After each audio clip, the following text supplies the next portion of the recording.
Guys welcome back to a new video. ഇന്ന് വളരെയധികം സന്തോഷകരമായ ഒരു ദിവസമാണ്. കാരണം ഞാൻ ഇന്ന് എറണാകുളത്ത് നിന്ന് തിരികെ എൻ്റെ നാട്ടിലേക്ക്, അതായത് ചിങ്ങോലിലേക്ക് പോകാൻ വേണ്ടി പോവുകയാണ്. അപ്പോൾ നല്ല രീതിയിലൊന്ന് കുളിച്ചൊക്കെ കഴിഞ്ഞ് തലയിൽ ഇത്തിരി എണ്ണ പുരട്ടാമെന്ന് വിചാരിച്ച് നോക്കിയപ്പോൾ ഇതാണ് എറണാകുളത്തെ അവസ്ഥ.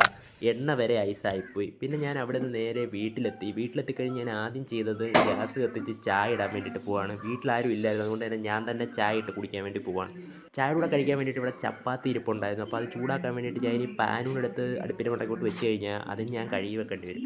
അതിനെനിക്ക് നല്ല മടിയും കാര്യങ്ങളും ഉള്ളതുകൊണ്ട് തന്നെ ഞാനിത് ചുട്ടെടുക്കാൻ വേണ്ടിയിട്ട് പോവാണ്. അപ്പോൾ ഇത് ഞാൻ മാത്രം ഉപയോഗിക്കുന്ന ഒരു ട്രിക്കാണ്. ആരും ഇത് ട്രൈ ചെയ്ത് നോക്കരുത്. എങ്ങാനും പൊട്ടിത്തെറിച്ച് കഴിഞ്ഞാൽ എന്നെ പറഞ്ഞിട്ട് കാര്യമില്ല.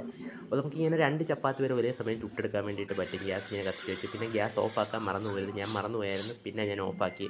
അതിങ്ങനെ നമ്മൾ ചായയും കാര്യങ്ങളൊക്കെ തിളച്ച് വന്നിട്ടുണ്ട്. ഇങ്ങനെ തിളച്ച് വരുന്ന സമയത്ത് ഇങ്ങനെ പൊക്കി ഒരു കറക്കി ഇറക്കി അത് വീണ്ടും താഴും. എന്നിട്ട് വീണ്ടും നമ്മൾ ഒന്നുകൂടെ തിളപ്പിച്ചെടുക്കുകയാണെങ്കിൽ ഇതിൻ്റെ കടുപ്പം വീണ്ടും വീണ്ടും കൂടി വരും ഓരോ വട്ടം തിളയ്ക്കുമ്പോഴും. ഞാനൊരു 2-3 വട്ടം ഇങ്ങനെ തിളപ്പിക്കും, കാരണം എനിക്ക് നല്ല കടുപ്പവും കാര്യങ്ങളൊക്കെ വേണം. അപ്പോൾ ചപ്പാത്തി മാത്രമല്ല, കൂടെ കേക്കും ഉണ്ടായിരുന്നു. ക്രിസ്മസും കാര്യങ്ങളൊക്കെ ആയതുകൊണ്ട് അങ്ങനെ ചായ കുടിച്ചു, ചപ്പാത്തി കഴിച്ചു, കേക്ക് തിന്നു. നല്ലൊരു ദിവസമായിരുന്നു. അപ്പോൾ വീഡിയോ ഇഷ്ടപ്പെട്ടുണ്ടെങ്കിൽ തീർച്ചയായും വീഡിയോ ലൈക്ക് ചെയ്യുക, ചാനൽ സബ്സ്ക്രൈബ് ചെയ്യുക. Happy Christmas and A happy new year.